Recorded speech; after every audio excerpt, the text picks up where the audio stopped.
imagine walking under a relentless sun that mercilessly burns your skin. And every step you take kicks up a dry dust that invades your lungs and blurs your vision. But you can't just stop and give up, because you are part of a crowd of over 1 million people desperately seeking a safe haven. So, you keep marching day after day, hoping that the nightmare of a barren wasteland ends quickly, and that the legends of a promised land finally come true. And this brutal premise could very well be the plot of Hollywood's newest extreme survival blockbuster. But in reality, this is the true setting of one of humanity's most fascinating and darkest historical and cultural records. So, today we are going to unearth the secrets, the bloody rebellions, and the deep psychological lessons hidden in the Book of Numbers. And stay with me until the end, because you're going to discover how a simple journey of a few weeks turned into a terrifying 40-year sentence of wandering, death, and madness in the middle of nowhere. And so that you can feel the weight of this epic narrative, we need to go back thousands of years in time and set foot in the ancient and wild Middle East. And you need to visualize a camp of gigantic proportions set up at the base of a colossal mountain called Sinai, surrounded by a desert that forgives no one's weakness.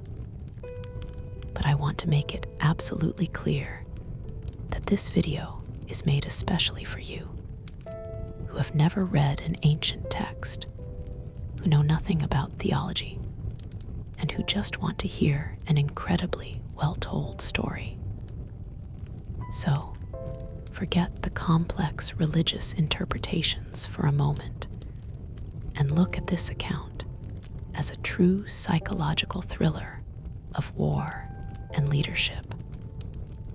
And our complex protagonists are the Israelites, a nation of men, women, and children who have just been freed from centuries of the most brutal and oppressive slavery in the grand empire of Egypt.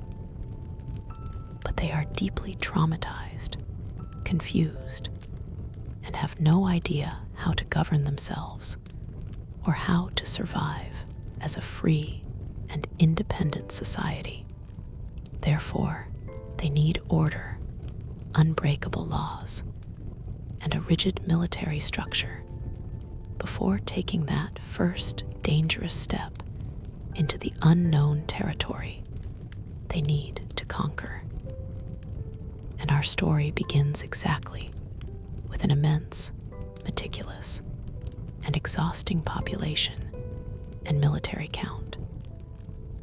And it's because of this gigantic tally of combat-ready warriors that this ancestral document received the practical name of Numbers.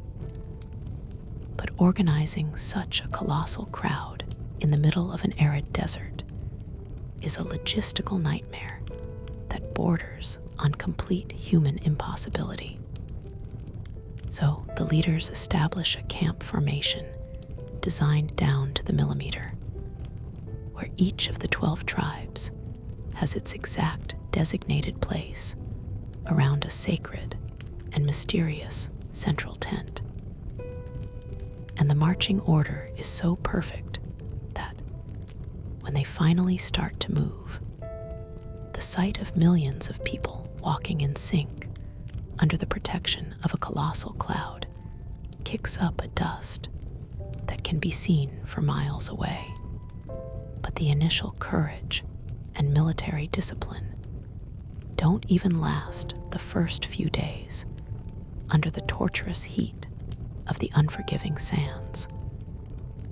So the fragile and traumatized mentality of former slaves surfaces with full force, and an uncontrollable wave of murmurs and bitter complaints begins to infect the edges of the camp like a deadly, silent virus. And the main target of the starving crowd's hatred isn't the distance or the hostile desert climate. And they direct all their crazed and irrational fury at the food they are receiving so they don't starve to death. But instead of being thankful for the daily ration that mysteriously appears every morning, they start crying at the doors of their tents, overcome by a completely sick and deceitful nostalgia.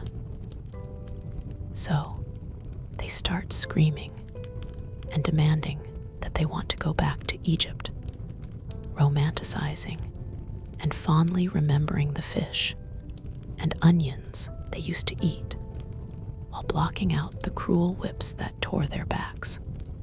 And this toxic and destructive energy weighs overwhelmingly on their supreme leader, the experienced and solitary Moses. But the psychological pressure of hearing millions of people whining nonstop is so severe, cruel, and deep that even this legendary leader suffers an emotional breakdown and begs the heavens to take his own life. Therefore, the system of government urgently needs to be decentralized, and 70 men are hastily chosen to share the crushing mental burden of trying to guide a people that seems to desire its own ruin.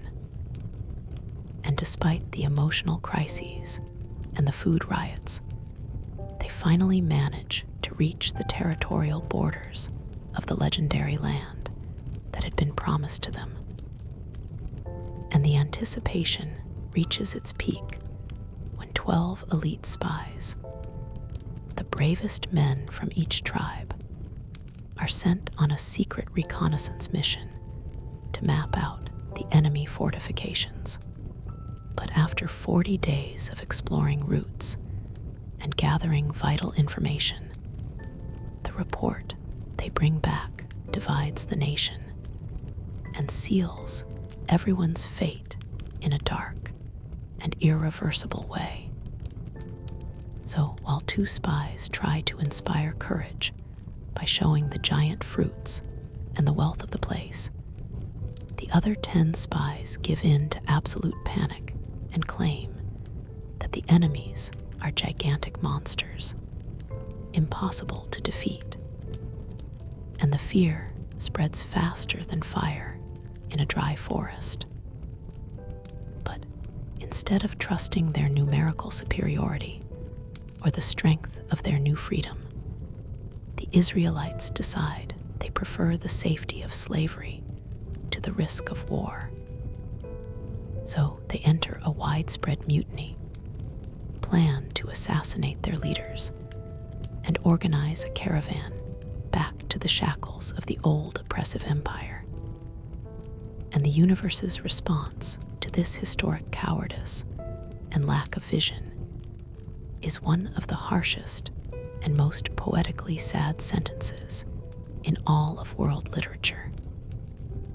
And the final decree determines that, since they were so terrified of entering the land, their wish would ironically be granted, but the consequence would be absolute banishment, without any chance of appeal or late regret. So that entire generation of scared adults is condemned to turn around and wander lethargically and aimlessly through the unforgiving desert for 40 long years. And the math of the punishment is brutal. 1 year of exile, suffering, and dust. For each of the 40 days, the spies doubted their mission. But the intention of this punishment wasn't just empty revenge. Therefore, the deep purpose was to let the old generation with a slave mentality slowly perish in the sands, while a new generation of warriors, born and forged in the extreme hardships of the desert, grew up strong, untamed, and ready to conquer the world without the weight of fear in their hearts. And the years begin to drag on in a painful, monotonous, and maddening way in the middle of the desolation. And the boredom, added to the frustration of a march that leads nowhere, serves as fuel for even more nefarious and organized political rebellions. But an influential and envy-filled man decides that the time has come to usurp power from the hands of the leader Moses. So he recruits 250 community leaders and openly and loudly questions the government's authority and decisions in the middle of a crowded public square, establishing chaos and the imminent risk of a deadly civil war.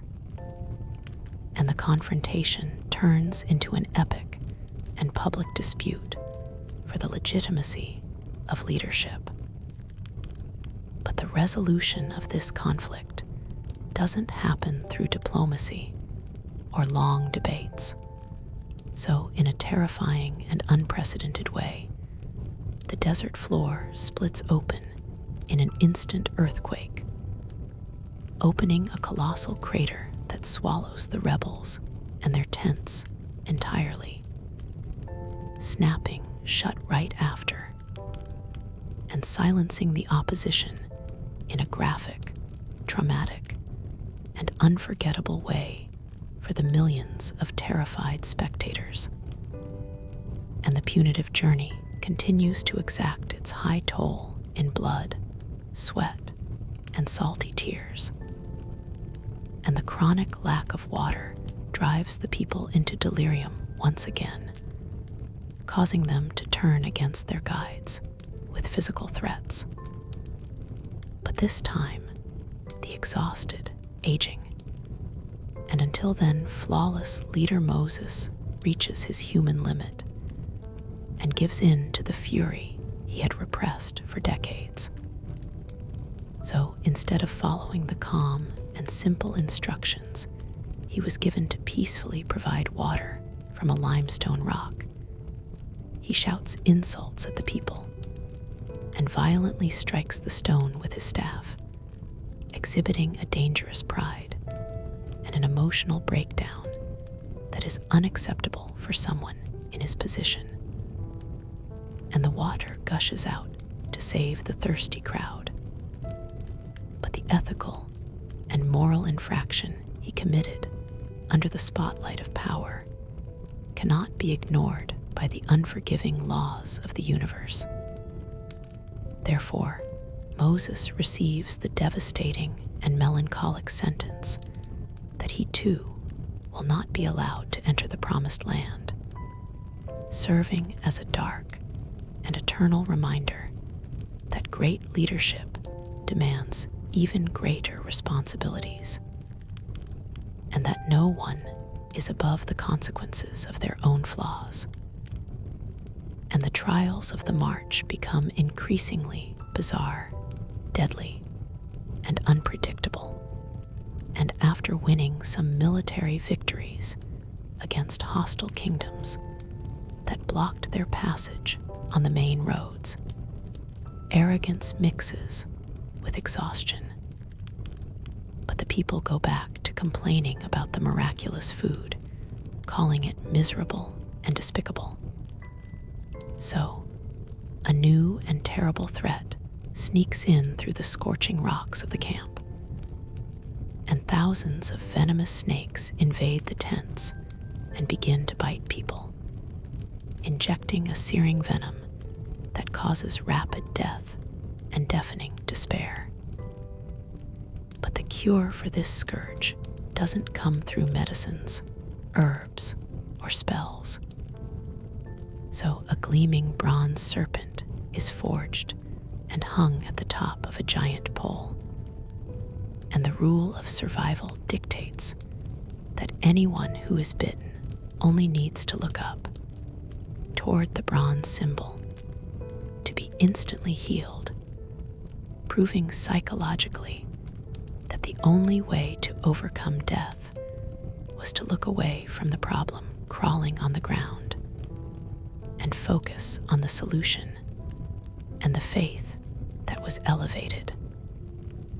And finally, after almost 4 decades of dust and purging, the gigantic caravan approaches its final destination, camping on the borders of a prosperous and dangerous kingdom.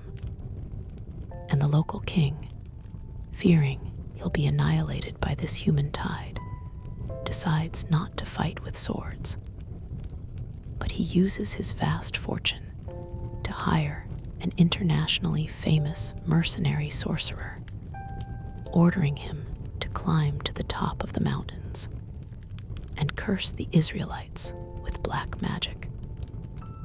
So the wizard travels on his donkey, blinded by greed and focused only on the gold he would receive.